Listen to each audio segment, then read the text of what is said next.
Hello everyone and welcome back to the channel. I'm Leon. And I'm Isabel. We are so excited to have you here with us today. Leon, let me start with a quick question. Can you actually function in the morning without your first cup of coffee? Honestly, Isabel, absolutely not. It is physically impossible. I need my coffee first and only then am I ready to interact with human beings. I completely agree. No coffee means a very grumpy Isabel. Coffee isn't just a hot drink. It's a vital daily ritual for millions of people all around the globe. And that is precisely what we are exploring today. Coffee, coffee house culture, and how to speak about it naturally in everyday English. That's right! Coffee is one of the most frequent icebreakers and casual conversation topics, whether you're at work, with friends, or hanging out at a local cafe. In this lesson, you will master natural vocabulary, practical dialogue structures, and real-world phrasal verbs. Stick around until the very end because we have an interactive speaking challenge for you. Let's start with the basics, Leon. What does the term coffee culture actually mean? Great question. Coffee culture refers to the atmosphere, habits, and social traditions surrounding how people consume coffee in their daily lives. It goes way beyond just grabbing a caffeine fix. It's about community and lifestyle. So it's a social experience. Exactly. People schedule business meetings over coffee, catch up with old friends, or study for hours at a cafe. In fact, a very common phrase you will hear native speakers use all the time is, "Let's grab a coffee." Let's pause on that. Let's grab a coffee is a casual, friendly invitation. It doesn't just mean buying a drink. It means let's meet up and spend some time together. You can say this to a colleague, a friend, or someone you've just met. And in countries like the US, the UK, and Australia, coffee shops serve as a third place, a second home outside of work and house where you can relax, read, or work on your laptop. That entire vibe is known as coffee house culture. Now for the practical part. When you step into an authentic coffee shop, standing in front of the barista and saying, "I want coffee," can be overwhelming because they will immediately ask, "What kind?" To save you from panicking, let's break down the menu step by step. Espresso, a small concentrated shot of pure coffee. It is intense, rich, and serves as the foundation for almost every other espresso-based drink. Americano, an espresso shot diluted with hot water. It gives you a larger cup with a similar strength to traditional drip coffee. Latte, a shot of espresso combined with a generous amount of steamed milk topped with a thin layer of microfoam. It's smooth, mild, and creamy. Cappuccino, equal parts espresso, steamed milk, and a thick, velvety layer of milk foam on top. In Italy, it's strictly a morning drink. Flat white. Originating from Australia and New Zealand, it's similar to a latte but smaller, featuring a higher proportion of coffee to milk for a bolder flavor. Cold brew. Coffee brewed slowly in cold water for 12 to 24 hours. It's exceptionally smooth, less acidic, and served over ice. Frappuccino, or frap, an iced blended coffee drink often combined with flavored syrups, milk, and whipped cream. It's more of a sweet dessert treat. Let's practice a real cafe interaction. I will play the barista and Leon will be the customer. Pay close attention to the polite phrasing. "Hi there, welcome to Daily Grind. What can I get started for you today?" "Hi, could I please get a latte?" "Sure thing. What size would you like? Small, medium, or large?"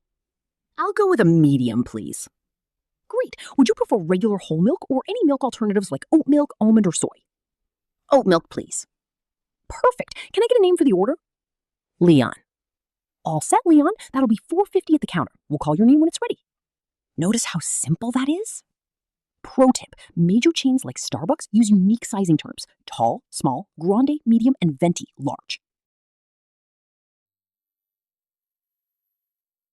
Native English speakers love using coffee-related idioms in everyday contexts. Here are 4 essential ones to memorize.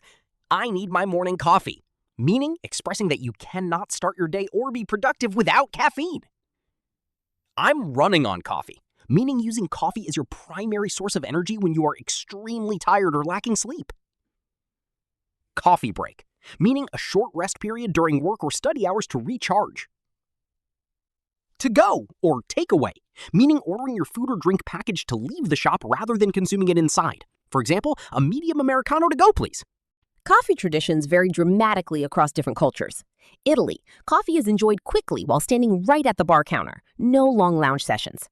Turkey, Turkish coffee is unfiltered, brewed in a traditional copper pot, zezve, and served thick. It's famous for the tradition of coffee cup reading, tasteography, after finishing the drink.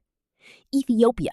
As the historical birthplace of coffee, the Ethiopian coffee ceremony is a multi-hour social ritual involving roasting fresh green beans, brewing, and serving guests as a symbol of hospitality. Let's review core terminology every learner should master. Barista, the trained professional who prepares and serves coffee drinks. To grind, to crush roasted coffee beans into fine or coarse particles. To brew, the process of extracting flavors from coffee grounds using hot or cold water. To roast, heating green coffee beans to bring out rich flavors, ranging from light roast to dark roast. Decaf, short for decaffeinated coffee which has had most of the caffeine removed. Before we wrap up, let's do a quick interactive practice round. We are going to say 4 of the most useful sentences from today's lesson. That's right. We will say each sentence twice, first slowly and then at natural native speed. Pause the video or repeat out loud right after us to practice your pronunciation and accent. Sentence number 1. Let's grab a coffee this afternoon. Let's grab a coffee this afternoon. Sentence number 2. Could I please get a medium iced latte with oat milk? Could I please get a medium iced latte with oat milk? Sentence number 3. I'm running on coffee today because I barely slept last night. I'm running on coffee today because I barely slept last night. And sentence number 4. I'd like a dark roast Americano to go, please. I'd like a dark roast Americano to go, please. Fantastic job. Remember, shadowing real speakers is the fastest way to build mouth muscle memory and sound completely natural in English. Leon, let's talk about some common mistakes non-native speakers make when ordering coffee. Avoid these and you'll instantly sound much more natural. Mistake number 1, using give me instead of polite phrasing. Saying give me a coffee sounds very demanding and aggressive in English. Always use could I get, can I have, or I'd like. Spot on. Mistake number 2, translating directly from your native language. For instance, saying, I want a coffee for drink here. Instead, native speakers simply say for here or to go. And mistake number 3, confusing iced coffee with cold brew. While both are cold, iced coffee is brewed hot and poured over ice, whereas cold brew is steeped in cold water for hours, making it much smoother and less acidic. Coffee shops also have their own unwritten rules of etiquette. For example, if you plan to work on your laptop at a cafe for 4 hours, it is considered polite to buy a drink or snack every hour or 2. Exactly. It's called renting the table. Also, keep an eye out for signs that say laptop-free zones during peak morning hours. And what about tipping, Leon? In the U.S., it is standard practice to leave a small tip, usually $1 or 15 to 20% in the tip jar or on the card reader for your barista. In the UK and Europe, tipping at a casual coffee counter is optional, but always appreciated. Let's level up your vocabulary with 4 phrasal verbs that native speakers use all the time when talking about coffee. Meet up, to get together with someone.